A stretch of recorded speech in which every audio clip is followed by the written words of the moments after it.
Mais avec ou sans vous, nous allons avancer. Il faut que les gens aussi comprennent ça. Si les Européens ne sont pas là, les Chinois seront là, les Russes seront là, les Australiens seront là. Donc aujourd'hui, là, on n'est marié à personne. Voilà. Tout le monde veut la démocratie, c'est une valeur universelle, mais la démocratie ne peut exister que dans un État. Et nous, on n'avait pas d'État. On est en train de construire des États. Et nos interlocuteurs sont en train de préparer des élections. Donc on ne peut pas se comprendre. Donc je pense que ça nous a amené dans un différend extrêmement profond avec le reste de la région. Et des sanctions ont été imposées à nos pays. Ce qui me semble aussi normal, il ne faut pas qu'on pense que ce n'est pas normal. La CEDEAO a ses règles, nous en étions membres, nous avons accepté ces règles, mais la plupart de ces règles, c'est la suspension de nos organisations quand il y a des changements dits anticonstitutionnels. Mais il y a eu des sanctions économiques et financières qui ont été imposées à ces pays sans aucune base légale. Il n'y a aucun traité, aucun texte de la CEDEAO qui est prévu qu'on puisse fermer les frontières. Jusqu'à demain, j'espère que des juristes pourront nous donner la réponse. On a utilisé l'Union économique et monétaire pour fermer nos banques centrales, pour fermer nos comptes bancaires des États, pour affamer les populations. Dans le cas du Niger, même les médicaments n'étaient pas autorisés. Pourtant, l'article 4 du statut de la Banque centrale indique que la banque ne peut recevoir d'injonction d'aucun autre organe, fût-il l'organe des chefs d'État. Mais ça a été fait. Bon. Je pense que ça a été des erreurs qui ont, de mon point de vue, touché à l'ADN même de l'organisation. Parce qu'une organisation qui est faite pour intégrer, si elle commence à désintégrer, elle attaque son ADN. Et ça crée un fossé entre nous. On a essayé d'expliquer à nos amis de la CEDEAO, la suspension ne veut pas dire ostracisme et exclusion. Je suis heureux que ma sœur... Barbosa est ici, elle était ministre des Affaires étrangères de la Guinée-Bissau. La dernière discussion qu'on a eue avec la CEDEAO, c'était justement à Addis Abeba, si je ne me trompe pas, en janvier ou février 2023. On a eu un échange avec elle, elle était présidente du Conseil des ministres de la CEDEAO. On dit, si vous ne faites pas attention avec la politique des sanctions, on va aller vers une cassure. Parce que même si on est suspendu, il y a un minimum d'engagement. On dit, il faut là que l'engagement reste sur 3 questions. 1. Si vous discutez des questions qui touchent à nos pays, appelez-nous au moins pour 15 minutes. Écoutez-nous, on quitte la salle. 2. Si vous discutez des questions de sécurité, ça ne peut pas se faire sans le Mali, sans le Burkina. À l'époque, j'étais avec, on était 3, ministre des Affaires étrangères, le Burkina, le Mali et la Guinée à l'époque. Et le 3e élément, on a dit, s'il y a des questions humanitaires, ça ne peut pas se faire sans nous. Et on nous a dit, mais pourquoi on a demandé ça? On a même accru les sanctions, on a ajouté les ministres des Affaires étrangères et même les chefs d'État. Ça nous a mené à la cassure. Et à partir de ce moment, nous, on a dit, bon, puisque nos chefs d'État sont sanctionnés, les ministres des Affaires étrangères sont sanctionnés, vous avez fermé la porte du dialogue. Donc, vous n'allez plus pouvoir aussi venir dans nos pays, sinon on ne peut pas aller chez vous. Je pense que ce sont ces erreurs accumulées qui nous ont amenés jusqu'à ce que, maintenant, il y a eu le coup d'État au Niger, et la CEDEAO a décidé de faire une intervention militaire. Vous savez que quand on est dans une union, ça veut dire qu'il y a même un pacte de non-agression. On ne peut pas se lever. Bon, c'est vrai, même si un chef d'État est renversé, se lever un matin pour dire qu'on va attaquer un pays, pour la CEDEAO qui, depuis 20 ans, a une force en attente qui est toujours en attente. Ça veut dire, en réalité, ce sont des acteurs extérieurs à la région qui dictent leur volonté à la CEDEAO. Je suis désolé de dire, même l'Union européenne a soutenu cette décision de la CEDEAO d'attaquer un pays souverain qui lutte depuis 10 ans contre le terrorisme. Ses frontières sont fermées. Quand vous attaquez le Niger, mais vous attaquez une armée, mais vous libérez les terroristes. Ils vont aller où? Au Mali, au Burkina, partout. Donc, à partir de ce moment, on s'est dit que cette organisation commence à être dangereuse pour nous. Non seulement on punit nos populations, mais le fait d'être membre peut même t'amener à ce qu'on attaque le pays. Donc, c'est là que le Mali et le Burkina ont décidé que si la CEDEAO attaque le Niger, mais nous qui considérons que nous, on est entré en guerre contre l'organisation. Et c'est à partir de cet instant que nous avons mis une alliance militaire défensive en place pour dire que bon, nous nous mettons ensemble pour faire face à une menace existentielle, mais en mettant en place une approche géopolitique de la question. Nous nous réunissons pour nous défendre d'abord. Mais en faisant ça aussi, on s'est dit, bon, c'est pas seulement une alliance. Et je pense que c'est notre réponse qui a d'ailleurs dissuadé. En définitive, les gens ont commencé à comprendre que, bon, Niamey, ça ne sera pas une promenade de santé. On va faire face à 3 armées qui sont en guerre depuis 10 ans. Bon, donc, je pense que ça nous a amené à ça. Et on s'est dit, bon, on va aller au-delà de l'alliance militaire pour créer, le 16 septembre 2023, donc on a créé l'alliance des États du Sahel sur la base de la charte du Liptako Gourma. Mais on est en train de travailler maintenant pour aller beaucoup plus loin que ça. Pourquoi on veut aller beaucoup plus loin que ça? Ça, c'est la partie, on était dans la partie contre, comme tu as dit, c'est créer contre, mais ça, c'est juste expliquer le contexte. Mais en réalité, la partie pour, c'est que la région qu'on appelle le Liptako Gourma, qui réunit les 3 États, que certains ont appelé la zone des 3 frontières, abusivement, mais cette zone est une zone géoculturelle et géographique qui existait depuis des décennies. D'ailleurs, il y a une organisation, l'autorité du Liptako Gourma. Ces 3 pays partagent les mêmes réalités climatiques, géographiques, culturelles et même sécuritaires. Donc on a décidé de mettre en place une communauté qui puisse nous aider, à assurer la sécurité, à lutter contre le terrorisme, parce qu'on lutte contre le terrorisme dans cet espace depuis longtemps, mais on ne pouvait pas le faire ensemble. Maintenant, on va le faire ensemble. Et contre tous les autres facteurs d'insécurité, le deuxième pilier, c'est de travailler à mettre en place une intégration économique poussée, parce qu'il y avait déjà un espace économique et géoculturel qui était là pour pouvoir travailler, pour renforcer la libre circulation dans nos pays, avoir des projets intégrateurs dans le domaine de l'énergie, dans le domaine des transports, dans le domaine des infrastructures. Bon, parce que nos pays sont physiquement aussi liés par beaucoup de réalités qu'on peut, et ces pays regorgent aussi des ressources minières, minéralogiques, de toutes sortes. Ne serait-ce que si on prend les ressources souterraines de cette région, c'est énorme. Personne ne voit le Sahel en tant que source d'approvisionnement de l'Afrique et du monde en ressources en eau.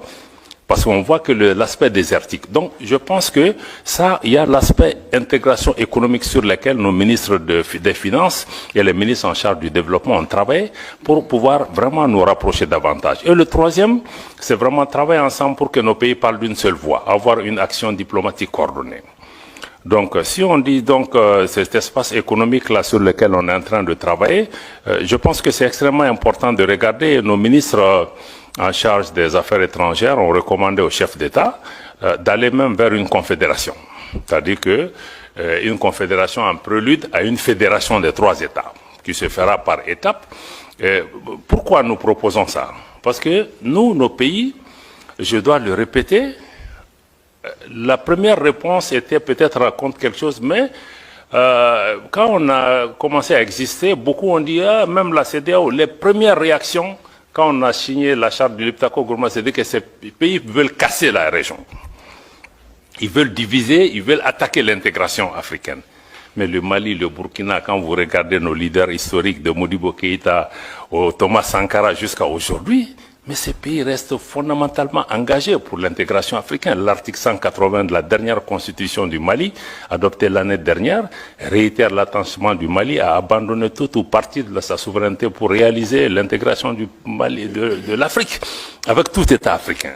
Donc pour nous, notre engagement pour l'intégration et l'unité et l'idéal panafricain reste intact, mais nous trouvons que certaines de ces organisations, de notre point de vue, en tout cas, n'incarne plus cet idéal. Et que il nous faut, à travers l'Alliance des États du Sahel, proposer une alternative. D'avoir une organisation, qui ne soit pas pilotée par l'extérieur, une organisation qui ne devienne pas un danger pour ses membres, pour ses populations. Comment on peut travailler à rapprocher nos populations en mettant en place une autre façon de faire. Je pense que c'est là où il me semble être important que vous compreniez, qu'on soit pour la CEDEAO, pour l'UEMOA ou comprenez qu'avec l'AES, il y a une nouvelle donne géopolitique qui est là. Que vous l'aimez, que vous l'aimiez pas, peu importe. 2. Pour nous, le sort de nos pays ne va pas se décider à Bruxelles, à Paris, à Washington ou à Londres. Ça se décidera à Bamako, à Ouagadougou, à Niamey, etc. Donc cette réalité géopolitique est là, il faut la suivre, il faut regarder ce qui est en train de se passer. Bon, naturellement, nous partageons le même espace que la CEDEAO, l'UEMOA, d'autres pays qui sont des pays voisins, des pays frères. On est des peuples frères avec le Bénin, nos pays, mais on vit ensemble, on va partager cet espace. Donc il va falloir qu'on discute des modalités de vivre en commun. Et je pense qu'il faut le dialogue. Je pense qu'Emmanuel a insisté sur ça. Il faut le dialogue. À mon avis, le dialogue est important. C'est ce que nous-mêmes nous avions demandé avant d'être sanctionnés. Donc on ne peut pas être... On est ici, c'est la première sortie pour nous, États membres de l'AES, en dehors de l'Afrique. Donc ça veut dire que nous sommes prêts. Sinon on aurait pu vous dire que venez parler en Afrique avec nous. Mais si on est venu, c'est qu'on est ouvert. On veut que vous lisez la dynamique de l'AES à travers nous et non à travers des personnes qui sont mandatées ou qui ne sont même pas mandatées, qui analysent notre région, qui parlent en notre nom. C'est pourquoi on est là. Donc c'est vraiment dommage parce que moi je crois que beaucoup refusent le dialogue. Je me réjouis qu'Emmanuela et d'autres continuent vraiment à travailler sur ça. On est très peiné de voir que même des responsables européens, certains disent on ne va pas parler avec eux, même africains, certains disent oh, on ne va pas faire de photos avec eux. Mais on dit mais ça nous fait quoi que vous preniez des photos avec nous? Mais ça ne va pas changer. Nous, on se bat pour le devenir de nos populations. On voit les gens qui meurent. Moi, une photo avec tel ou tel, c'est pas ce qui importe pour nous. Donc certains vont jusque-là, des pays voisins. Personne, je dis aux gens, personne ne va nous faire déménager de cette région. Que tu prennes la photo avec moi ou pas, mais on sera là. Tu seras là, je serai là. Donc moi je pense que ça c'est important. J'apprends aussi que même des responsables européens disent à leurs gens, non, non, non, il ne faut pas que vous soyez vus avec eux, il ne faut pas que... Mais je crois que c'est de l'enfantillage, parce qu'en réalité, nous on n'a pas de problème personnel avec quelqu'un. On a des différends politiques, on peut parler pour trouver des solutions.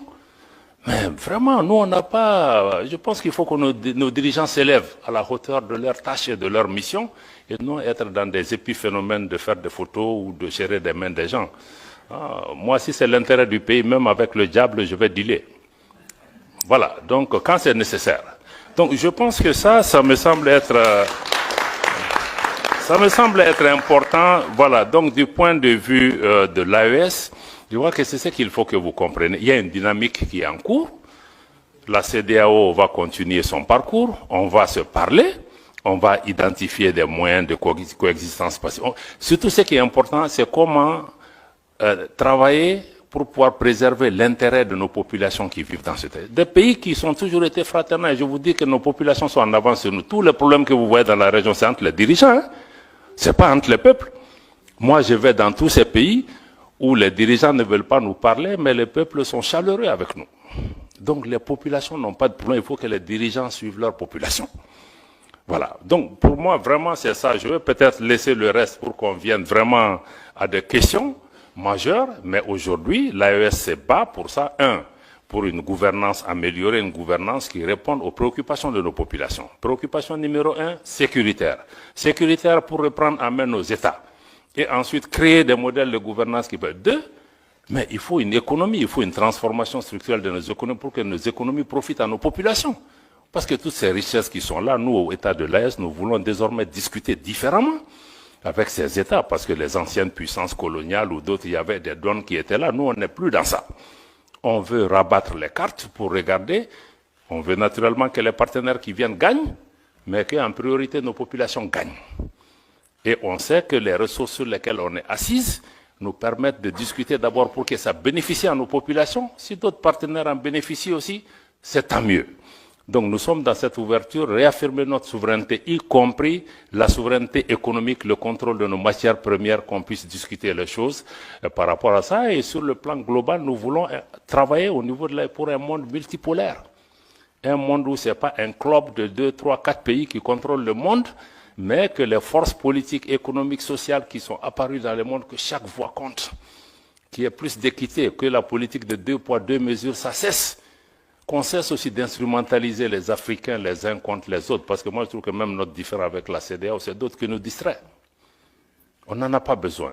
Donc je vais vraiment attendre les questions pour pouvoir vous revenir, pour dire qu'encore une fois, si l'AES a été créé dans un contexte pour réagir à quelque chose, aujourd'hui nous sommes dans une dynamique de construction d'une intégration régionale, d'une autre approche à cette intégration régionale, une intégration qui, de notre point de vue, doit être une véritable intégration des peuples et non une intégration d'État ou de chefs d'État.